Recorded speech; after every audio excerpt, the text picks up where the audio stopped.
Back in 2015, American sellers dominated Amazon's third-party marketplace, representing over 70% of the top sellers on the platform. But fast forward to today, the landscape has transformed dramatically.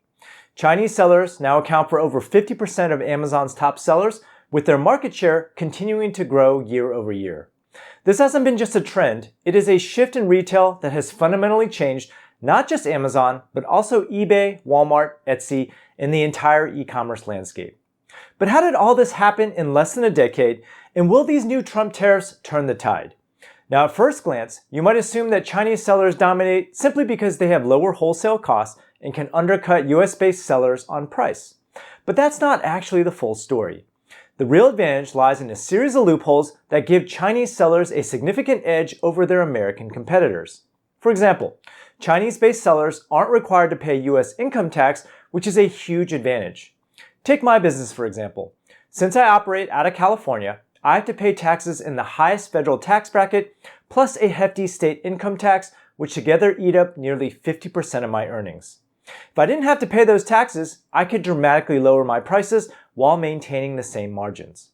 On top of that, for over a decade, Chinese sellers have been leveraging a trade rule known as de minimis, which allows them to ship orders under $800 into the US without paying tariffs or customs duties. Now, you've probably heard that Trump is doing away with the de minimis exemption entirely on May 2nd of this year, but I'm a little skeptical. Back in February, Trump attempted to ban the de minimis exemption, but the move was quickly put on hold, because removing this loophole isn't as simple as flipping a switch. Every day, an estimated 3.7 million de minimis packages enter the US, and the country simply doesn't have the infrastructure to inspect them all. Within just one day of ending duty-free entry for cheap Chinese goods on February 1st, over 1 million packages piled up at New York's JFK airport. So if your Temu and Shein orders were delayed in early February, now you know why. That said, this de minimis advantage is going away, but it's not going to be smooth.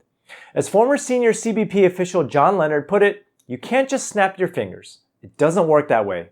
A change like this will require exponentially more manpower to implement and will require significant coordination between border control and the private sector. Now, in addition to avoiding tariffs and import taxes, Chinese sellers also bypass another major expense: product liability insurance. Amazon requires sellers making over $100,000 per year to carry liability insurance, but in practice, many Chinese sellers manage to skirt this rule. How do they do that? Amazon's policies don't require the insurance provider to be based in the United States, which opens the door for loopholes. It is an open secret in Amazon circles that Chinese sellers often find ways around this requirement. And technically, I could start a fake insurance company called Steve's Insurance Co. overseas and issue myself a policy. As long as it looks legit on paper, Amazon doesn't question it. But the biggest reason Chinese sellers have a leg up over US sellers? It's government support.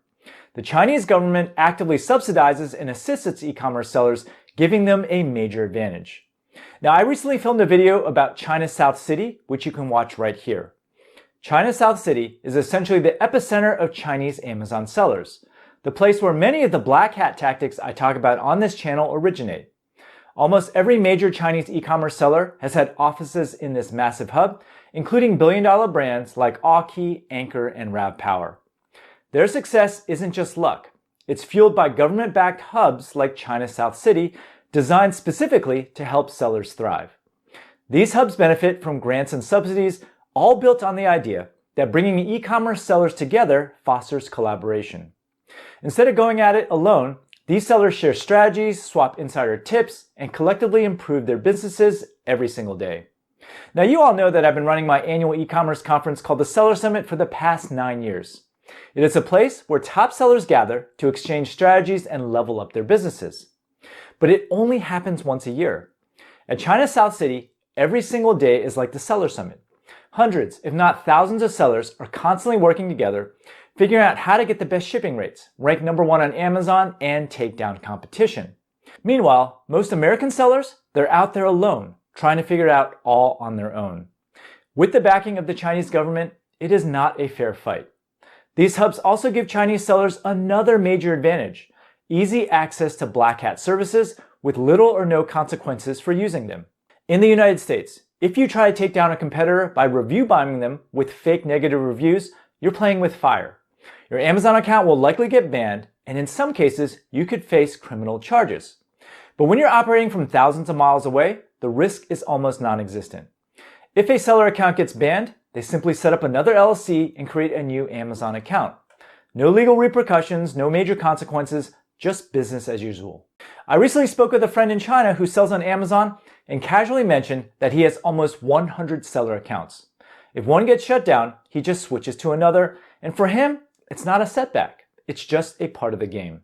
And with so many Chinese sellers concentrated in hubs like China's South City, an entire industry has emerged around manipulating the Amazon algorithm. Sellers can easily hire specialized companies to handle black hat tactics like fake reviews, keyword manipulation, and even taking down competition. Here's a real price list I came across a couple years ago. And while I've never used any of these services myself, many Chinese sellers do because they know they can get away with it. Now, what's on this spreadsheet is just the tip of the iceberg. Just imagine companies in China managing thousands of buyer and seller accounts, offering review bombing and hijacking services at rock bottom prices. Imagine AI-driven bots creating entire fake communities on Reddit and other forums, pumping out fabricated reviews to make Amazon brands look more credible. Imagine armies of fake users clicking on all your ads, driving up your Amazon advertising costs just to bleed you dry. Just the other day, I was chatting with a friend in China, and he told me that with the snap of the finger, sellers over there can hire an army of TikTokers to flood social media with videos promoting their products. These services are readily available in China, but not in the United States. Why? Because here, many of these tactics are flat out illegal. By the way, if you're interested in learning how to start your own online store without Amazon, make sure you sign up for my free 6-day e-commerce mini course below. It's 100% free, and I guarantee you'll learn a lot. Now, Amazon claims they have protective measures in place to stop bad actors from listing prohibited products, including counterfeits. They also say that they have zero tolerance for customer review abuse. They further insist that bad actors make up only a tiny fraction of sellers on Amazon. And while that may be technically true, if you've sold on Amazon for any length of time, you've probably been attacked, hijacked, or knocked off at some point. It's happened to me countless times in my 10 years on the platform. I've had competitors buy out my entire inventory during the holiday season, leaving me with nothing to sell, only to return everything 30 days later. I've had sellers review bomb my brand new listings with negative reviews before I even sold a single unit. I've interviewed dozens of sellers on my podcast who've had their products blatantly ripped off. Take my friend Kevin Williams, for example. A Chinese seller didn't just copy his product, they copied his entire brand, including the packaging with his actual face on the box. And it's not just small sellers facing this problem either. Even Mark Cuban, the billionaire investor from Shark Tank, has spoken about how rampant counterfeiting is on Amazon. In an interview with Fortune magazine, he said, "If you have a popular product, it is inevitable that it will get knocked off. In the process of proving you own the IP, it is a nightmare. By the time a seller resolves the issue, they've already lost a ton of sales they desperately needed." Cuban even called competition on Amazon and other US marketplaces a huge problem for small companies that shouldn't be understated. Now, if you're hoping that Trump tariffs and the closing of the de minimis loophole will finally level the playing field for US sellers, don't get your hopes up. Over 70% of the products sold on Amazon by US sellers are actually made in China. So when tariffs hit, American sellers will get slammed just as hard as Chinese sellers. The difference is the Chinese sellers know how to game the system. They can underdeclare the value of goods to avoid higher tariffs. They can use false HS codes to misclassify shipments, and they can employ other creative loopholes to dodge fees, and they get away with it because US Customs and Border Protection is already overwhelmed. There simply aren't enough resources to catch everything. But even if they do get caught, the risk is minimal. Unlike US companies, Chinese businesses don't have US assets that the government can seize. And at worst, a Chinese seller might get banned. But that's just a minor inconvenience. They can simply start a new company and be back in business in no time. So bottom line, there's almost no downside for Chinese sellers to cheat the system. But the million-dollar question is, what can actually be done about this? Sure, Amazon has cracked down on review manipulation in the past, even banning some high-profile sellers for abusing the system. But the truth is, Amazon has zero real incentive to stop this illegal activity. They make money either way, and for every seller they ban, there is a long line of replacements ready to take their place. So what are some of the possible solutions being discussed? One proposal is to publicly display the country of origin for each seller along with detailed tariff information for their products. Another idea is to require foreign companies selling on Amazon to register as U.S. entities, meaning that they have to pay U.S. taxes or designate a U.S.-based representative responsible for compliance and liability. This is similar to what the EU already does. This designated person will be legally responsible for handling safety issues and any wrongdoing. But let's be real here. These policies aren't going to be popular with shoppers because they would drive up prices on Amazon. And at the end of the day, consumers care most about low prices and a wide selection, not where their products come from. That's the real dilemma here. If nothing changes, the rise of Chinese sellers could eventually wipe out US sellers entirely. And to be clear, this isn't about giving US sellers an unfair advantage. It's about leveling the playing field. Illegal black hat tactics should have real consequences. That's just common sense.